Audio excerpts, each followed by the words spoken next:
infrastructure. What is it? Why do we need it? And how do we go about delivering it? This is what people think it is. I was talking to an architect recently and realised that he thinks that this is what green infrastructure is. A kind of weird, nebulous thing of, maybe green roots coming in and some spaces. But he had no idea about what it really is. Something that runs along the motorway perhaps, or the park down the road. But no, that's not what it is. This is what it is. Something completely different, something which is structured, which answers the need of places, and which performs a whole load of really important functions. The Landscape Institute has got a really good definition of what green infrastructure is. And there are three things. It's a network of green spaces, rivers and lakes that intersperse and connect villages, towns and cities. And those are at the heart of what it is.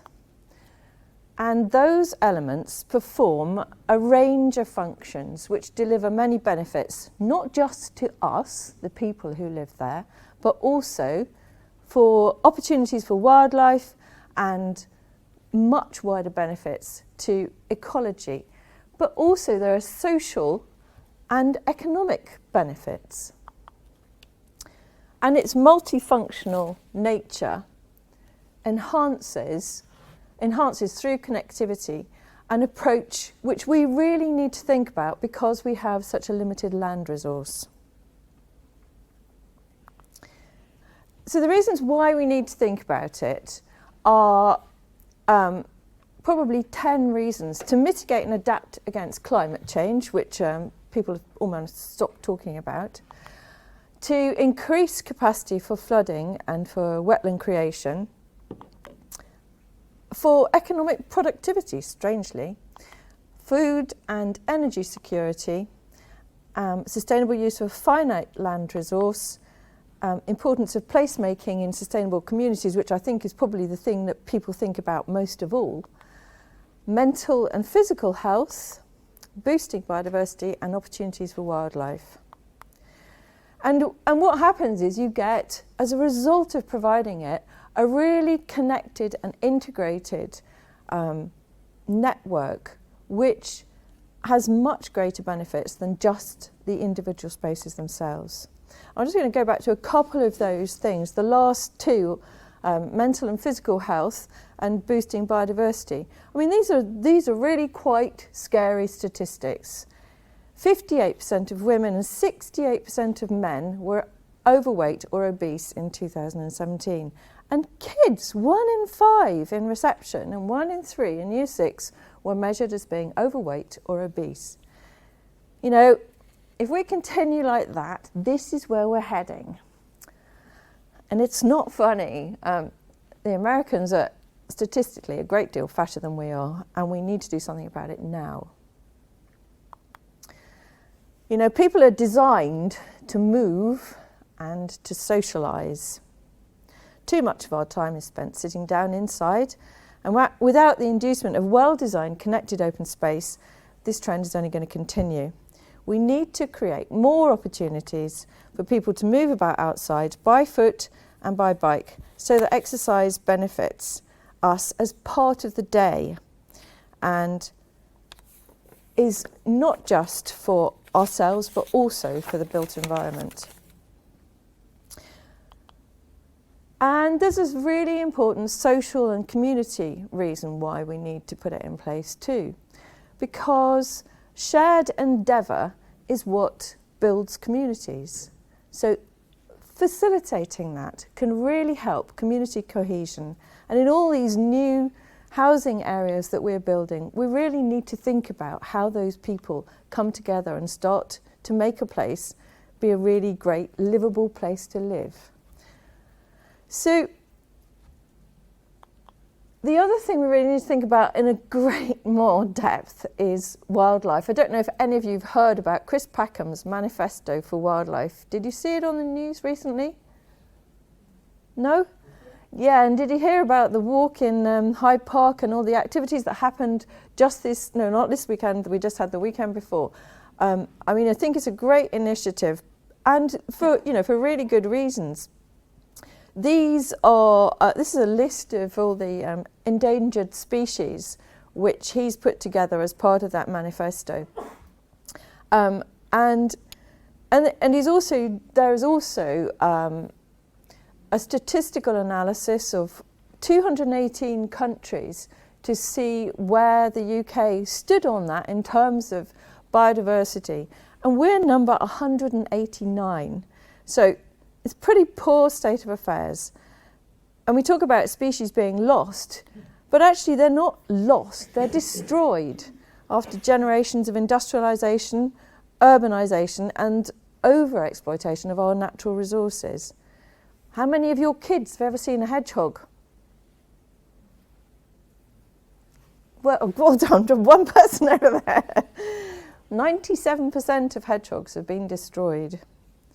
So there's some really, really pressing reasons why green infrastructure needs to be provided and integrated, and we actually have a really good opportunity to do it now in the process of doing garden towns.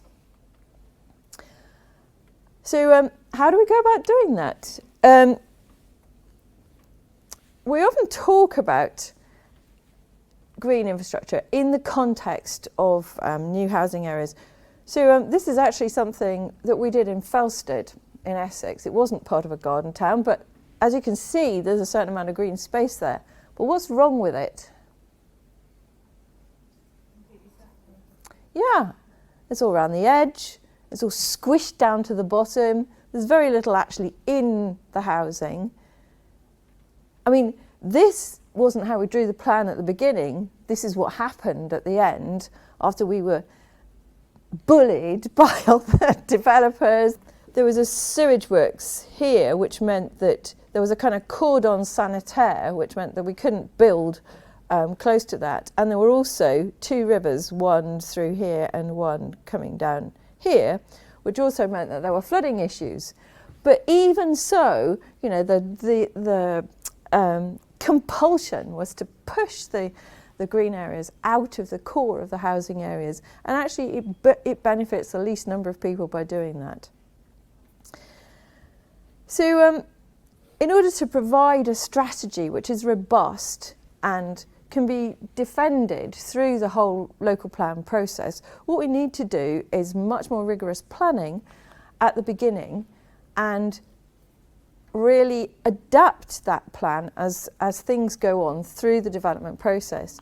So what we did at Didcot was to produce a whole series of sieve maps which analysed not just the areas which were proposed for development, but also the existing town.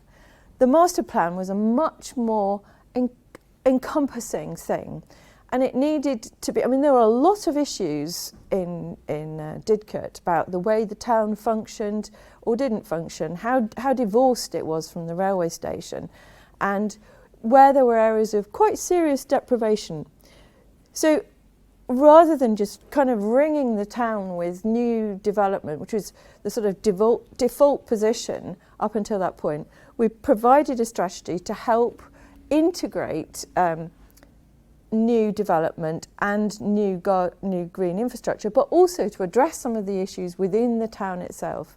So this is a whole series of slides which just illustrate those particular points. So we looked at the socio-economic context where there were schools and hospitals, healthcare, where there was transport and areas of deprivation.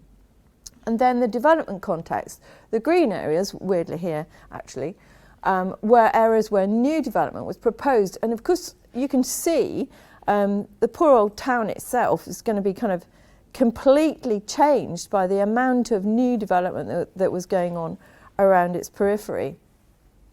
There's also an enterprise zone up here, and the power station site here, which, you know, many people thought was a kind of blot on the landscape, but actually we thought was a really exciting possibility for a completely different change of use.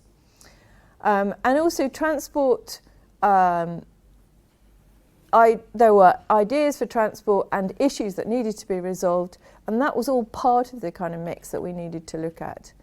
The landscape context, the character of the landscape types, and those have usually been worked out well in advance, are also key to understanding what is appropriate in each of those places.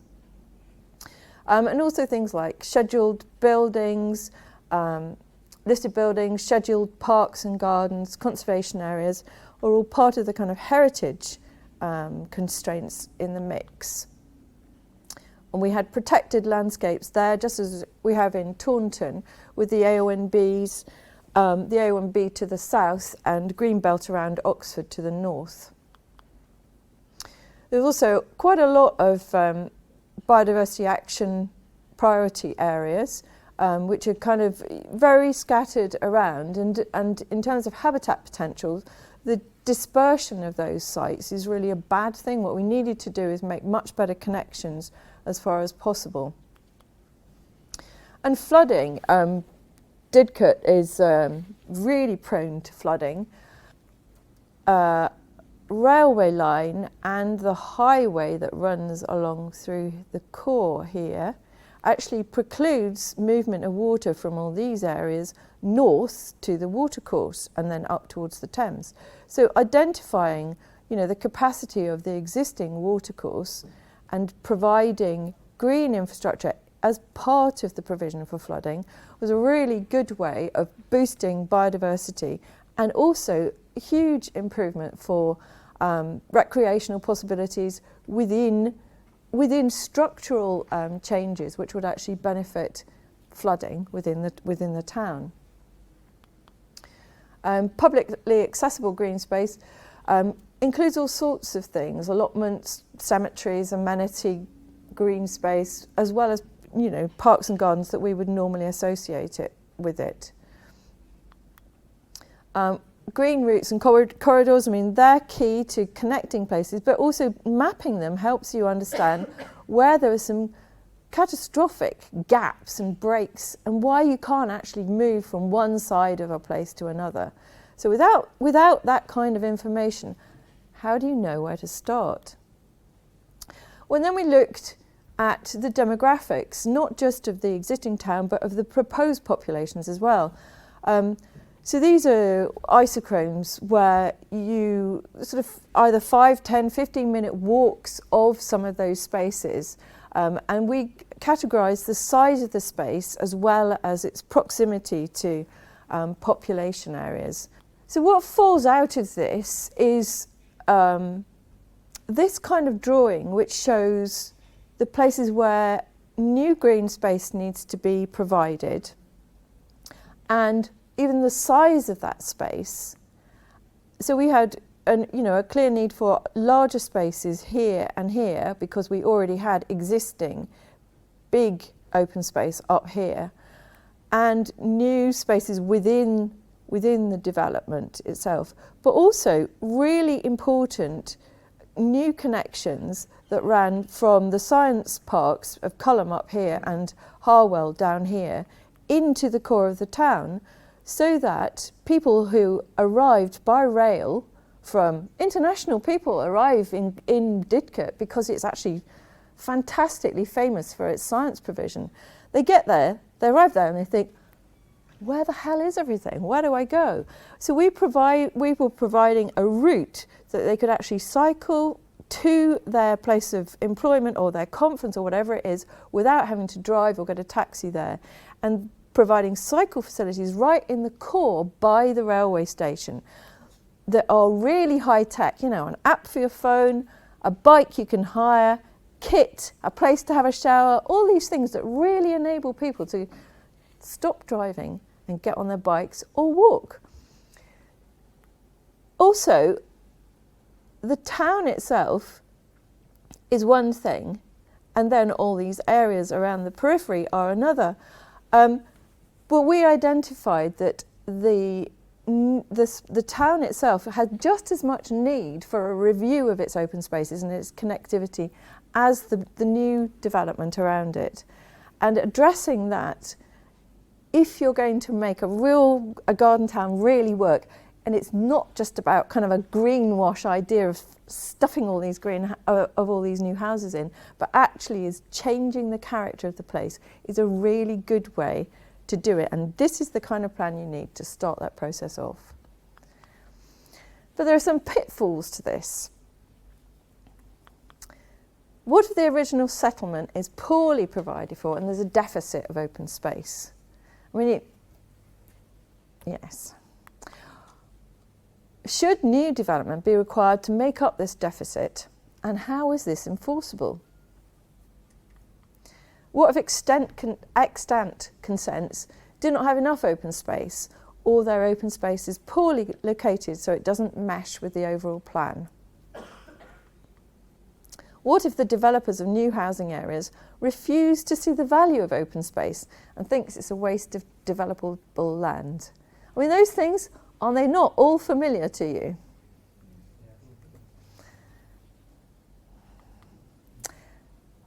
If you have a strategy which is part of your local plan, which is embedded in the whole process, the master plan for the town, it's not a single snapshot.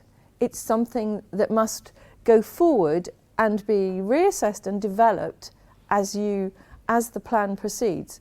In Sheffield, they have developed what's called the Gold Route right through the core of the city, and there's a series of spaces hung off it. But they didn't manage to achieve it all in one go.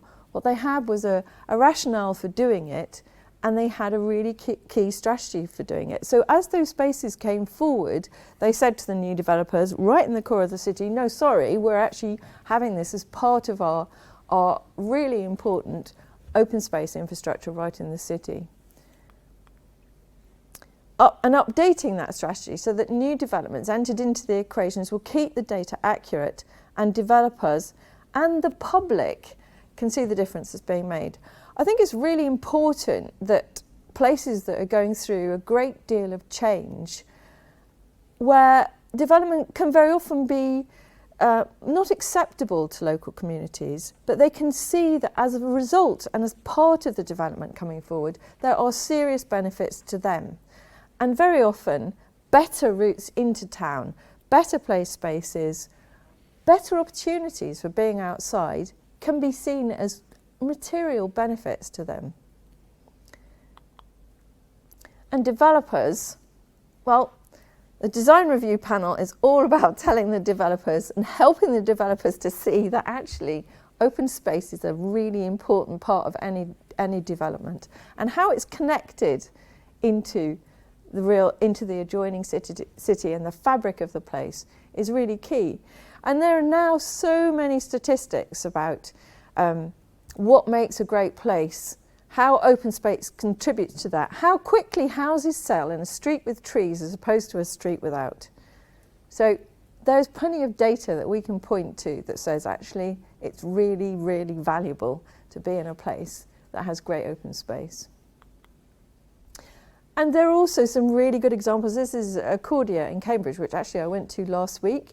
A fantastic scheme with really excellent open space where people can walk and cycle, and it makes a real difference to people's lives. The car is not dominating the spaces, and there are kids playing outside without the need of being completely watched over by their parents the whole time.